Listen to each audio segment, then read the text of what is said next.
Welcome to another episode of the Poultry Keepers Podcast. In this episode, Jeff, Carey, Rip, and Mandelyn discuss selecting dual-purpose breeds for production qualities. This episode is part one of a two-part series previously recorded Poultry Keepers 360 livestream. We have a lot of information to share, so let's get started.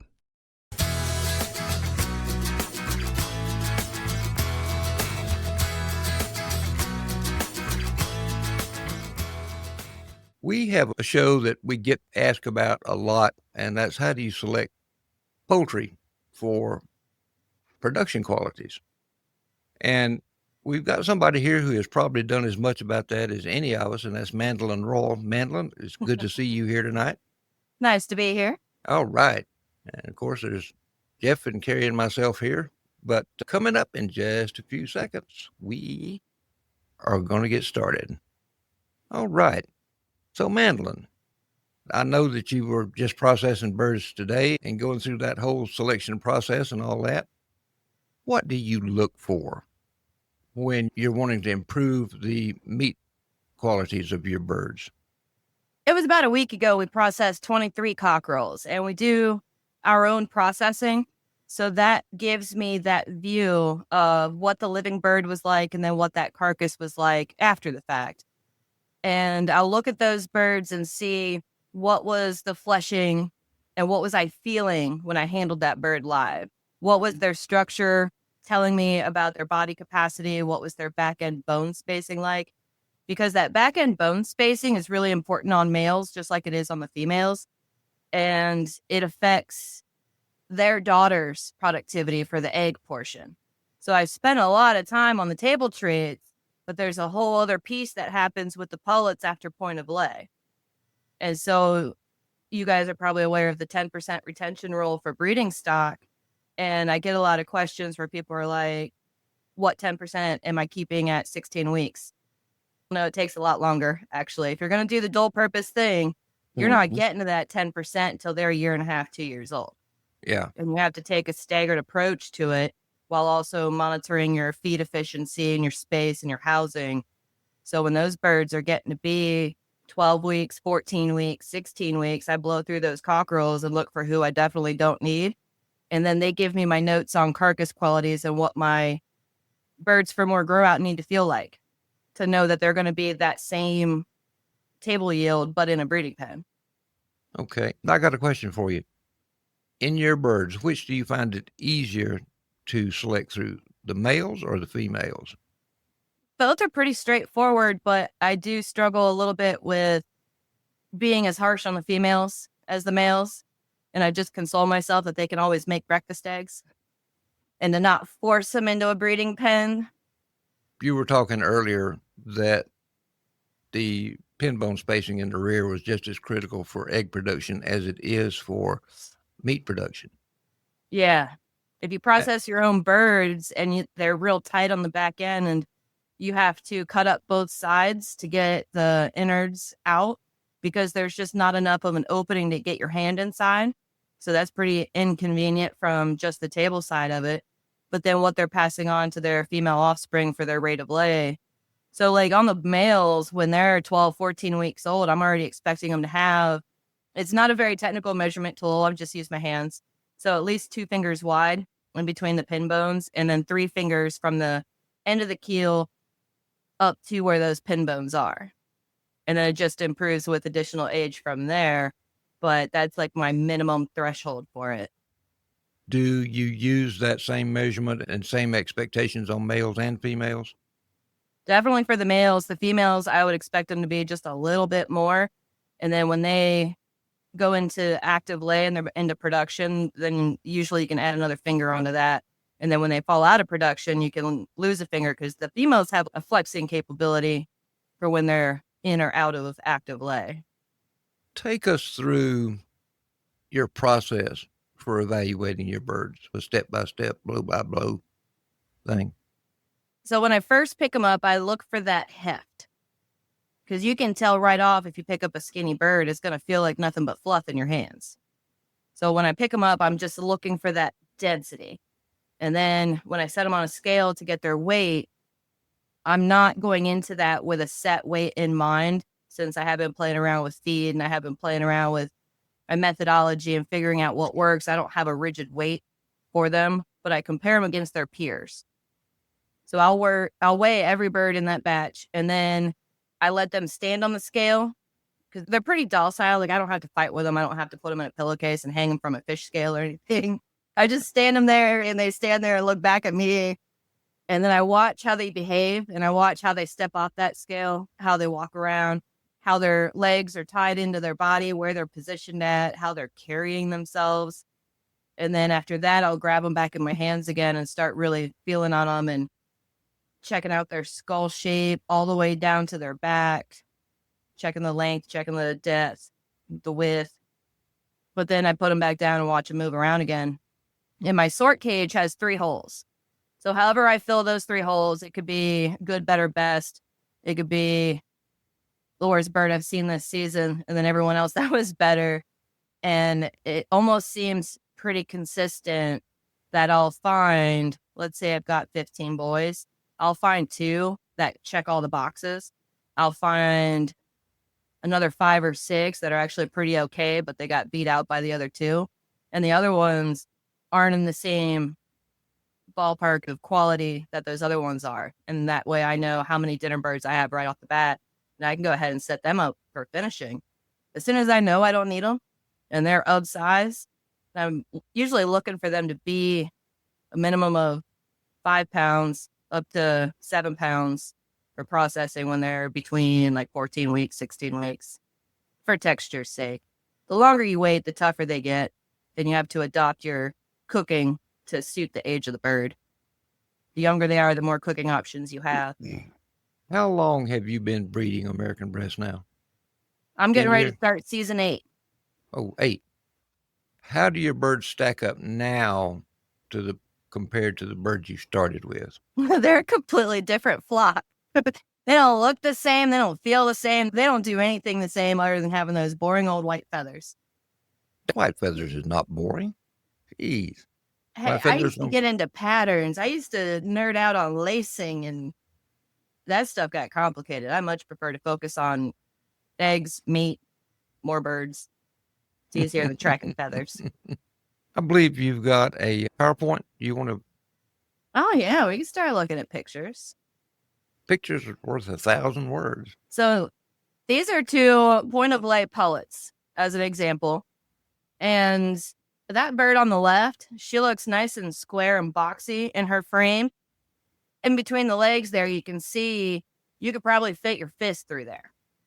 The bird on the right, longer legged, those legs are tighter together. And this bird is not going to have that underbody width that really presents well in a shrink bag. She has a different body capacity. She's probably not going to be as productive of a layer as the bird on the left. So once they come of age like this and I start looking at them and like that, I keep the bird on the left and the bird on the right. Nobody gets her. She goes with dumplings. That is the best use for a bird like that, is to go ahead and pair her with dumplings. Rip, from your angle, like, what does that kind of structure tell you about either of those birds? When I see a bird that's wide like that, has that open side-to-side measurement on the tail, that tells me that bird's probably got pretty good body capacity. And sometimes you can get width without the length, but usually if you've got a nice wide body on a bird like that, they're going to have really decent body length. Because if you don't have good body capacity, you really don't have a chicken. That's the bottom line. And it tells me a lot about the structure of a bird, and to some extent, a little bit about the size, because the size or weight of a bird should be coming from the bird's type. Do they have good type?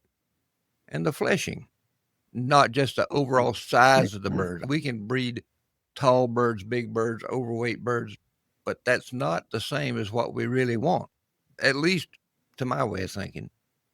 When I see those narrow birds, I think of a bird that is lacking in body capacity, is probably not going to be the best layer in the world, that may have problems laying eggs because she is so narrow. That's a pretty narrow bird there on the right. Now, if you were looking at her from the top, she had top width. She just didn't get the bottom width. So you have to look at it from all angles too, because they might trick you from one view. I like to see a bird when you look at the body types comparing the two. And that's why I like to look at them from the rear end. So I'm glad you got these two pictures here. But you can see that bird on the left, that her body width carries down from her shoulders all the way to the bottom. But if you look at the bird on the right, more of almost a wedge shape to that body. Yeah. Which is what you don't want. I think everything I have for pictures after this is a carcass. So any more questions on the feathered birds? So before we move on, Thomas Jeffrey wanted to put this out and would like to see what the things are you are speaking of look like in practice. Does anybody have links to what this looks like or looks like in practice, particularly evaluating them by handling them? So can you go into more, Rip and Mandelyn, can you go into more detail when you're holding the bird a little bit more, what you're looking for? You talked about the heft, right? And a lot of people don't know how to measure the depth or the chest capacity or the body capacity of a bird. And there are measurements, right, Rip, that you use, like from the keel bone back to the vent. I think there's some kind of measurement there. I hear people talk about. Rather than a set measurement, I tend to refer back to the individual breed standards because it's going to be different for every breed. Rhode Island Reds are supposed to have a brick-shaped body, fairly long, not quite as wide as it is long. But where Mandelyn's bird, I equate them more to the Plymouth Rock style body. They're a little bit shorter. They're blocky birds. As far as a resource, I would check out Mandelyn's YouTube channel, Arcadian Orchard, as well as her Facebook page, because she does these sorts of things on a regular basis. And so I know she's got some videos talking about this, and she writes about it extensively. So that's probably the resource I would send them to on that. I realize the standard, and now we're talking, that kind of goes more into the show side of things. I felt like Thomas was like, when selecting this dual purpose breed, what we're doing tonight, what kind of capacities are we looking for? So even if it was me, it's like, I know we're going to go into carcasses here next. What is a wide back? Because Mandelyn said the hen on the right in this picture, this pullet on the right in this picture, to me looks like a leghorn, right? What I knew as a white leghorn, that's what the shape of a leghorn would be. And primarily only really good for egg production.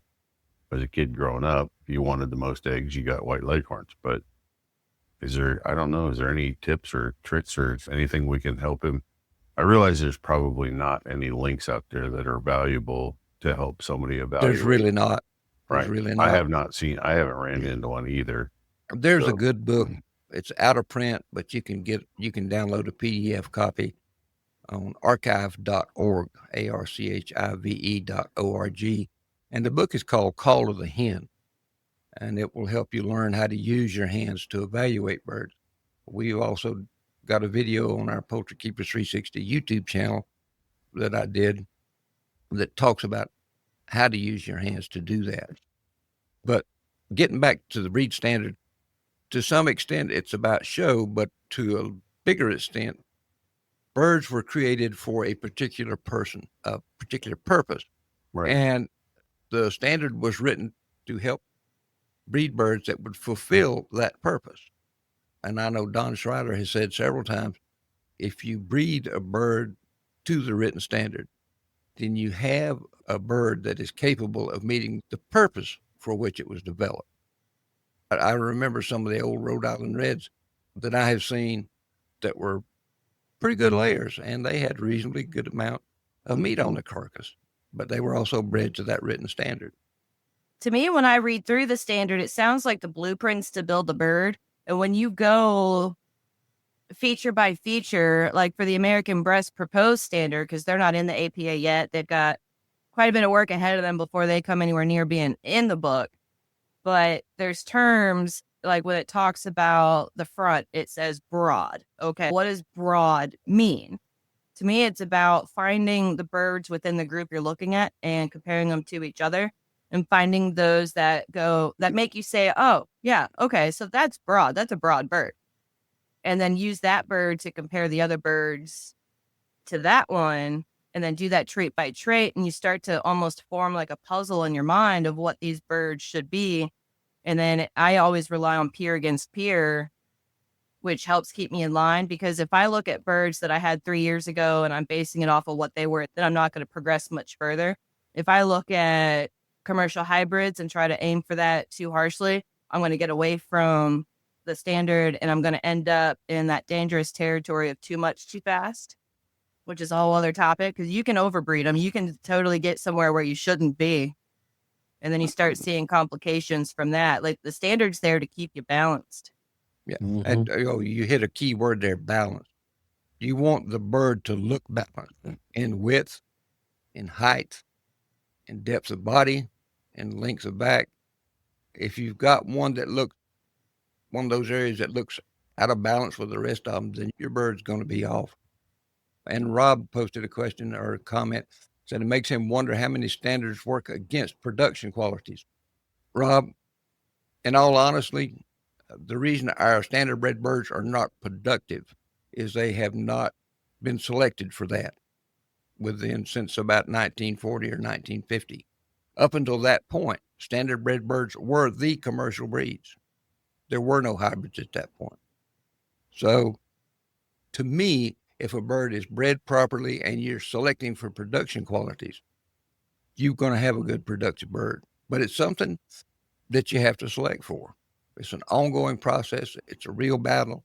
Production is something that is easy to lose and can be hard to get back once you've lost it.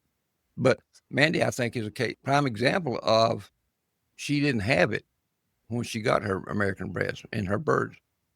But she's worked for a number of years, and her birds, I've seen pictures. Her birds look nothing now compared to what they looked like when she started with them.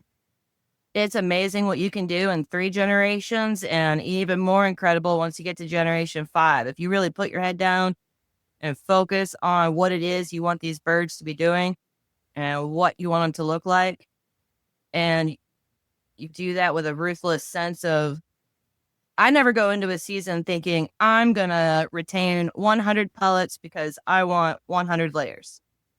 I'm going to filter and sort and select my way through all the way until they're a year old. And then I'm going to see how many I have left that I actually feel like hatching from. And then I don't have 100 birds anymore. By the time I go through every little thing from how they grew, what they handled like, what their fleshing was like, what their growth rate was like. And then when did they come into active lay? Did they make weight when they came into active lay? What was the rate of lay? How long did they stay in active lay? And then after all that, then I look at it and go, well, is it pretty? Well, and that's the way you should be doing it. That's the way you should be doing it. And the exhibition folks have given a lot of breeds a black eye because that's not what they're doing. They're going for appearance first and with little to no consideration about production qualities. And production qualities are one thing that is highly heritable when you get it going.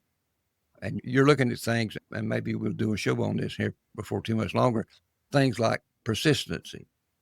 How many days in a row does a bird lay an egg? Pause. Yeah, some of them will start off strong. Yeah. Pause. How many days do they take between laying? It's much better to have a bird that'll lay 4, 5, or 6 eggs in a row and then pause for a day. I've had some birds over the years that would lay 2 eggs in a row and pause for 5 days. Yeah, me too. They were mamas. You'll never get good production out of those. So persistency, pause, and the overall production numbers is what you want to look at. Back in the mid to late 20s, they had a program going through the USDA called Record of Production. And they were encouraging farmers to upgrade their flocks there on the farm by using production bred males. If you look up ROP, Record of Production, you can find some information on it. And that did more to set the trend to better production in our birds. And then we kind of lost track of doing that, but which is a shame. You do have some carcass pictures, don't you, man? Yeah, you do. Oh, yeah. I wanted to get a sneak peek at the next one up so I can formulate a thought about it. Go for it. So this is one of the things where I use my hands for evaluations on the living bird, feeling for integrity of the keel. So on the left side is a caved in chest. And when the bird is covered in feathers, you might catch a visual if you know what you're looking for, but you might miss it totally. And you always want to do your selection from far away, get a look at them, watch them, but then you need to get your hands on them so that you don't miss stuff like that, because that caved in chest has a direct correlation to no meat past that divot on the keel. The breast meat fizzles out. It doesn't stay fleshy for the whole length of the keel. It affects the internal capacity and the body capacity because it's pinched up on the back end. That's a keel with problems just from being caved in like that. So on the right side, that keel comes nice and level, straight up and down the bird. The fleshing is true all the way down. And this is stuff that I was working with early. Like this might be from year 2 or 3 when I was sorting out the good from the bad, because the birds I started with, they had problems, but I saw promise in them because of how many of them were decently meaty. But I had to sort and select through a lot of super junky traits of structure flaws like that. I saw keel problems all over the place. Some were squiggly, some were, I had to straighten out a lot. And Mandy, you bring up a good point that when you're working to improve birds, it's not an overnight process. And you have to pick your battles of what you're going to work with. If you try, particularly if you're just starting out, if you try to work on correcting more than one thing, 2 if you're lucky, if you think you're going to correct it all in 1 year or 2 years or 3 years, that's not going to happen. You'll make better progress if you go slower, working on one thing at a time. I started on keels because that's where the table presentation is. No one's looking at the back of a bird. True. Once you have them in a shrink bag. And you can't market birds. Excuse me. You can't market carcasses that don't look right. There's no market for them except the dog food market. Oh, many old-time breeders would tell you that the best poultry breeders eat a lot of their own chickens. Not only is that part of the culling process, but it lets you know what's going on with the bodies on your birds. Yeah, Rip, it tells you. Rip, how much do you think that is actually still going on out there? The breeders that I talk to, and with all the junk that I see people feeding to their birds, yeah, I wouldn't want to eat them. Cat food, fish food, and it seems like everybody still has a supply of antibiotics somehow, even though it's got to be expired by outlawed. Now. Jeff, there's not as much as there was back in the 20s and 30s. There's more than there was within the last 5 or 10 years, I think. So it's coming up again. It's coming up again. People are seeing the need, and I get asked these questions on a regular basis. How do I improve production? How do I improve production? And golly, one of the best things you can do is go back and read some of these old historic poultry books, because it's all spelled out in there, what they did, the steps they went through, and how they sorted their birds to make these improvements. And then when the hybrid birds came along, that became the poultry to raise. And so then the standard bred birds were kept alive only because folks liked to show them. But again, they lost faith in working on their production abilities. I don't know why people don't eat them, but I agree. There's a revived interest in dual purpose birds. Yes. Especially with the homesteading movement picking up steam.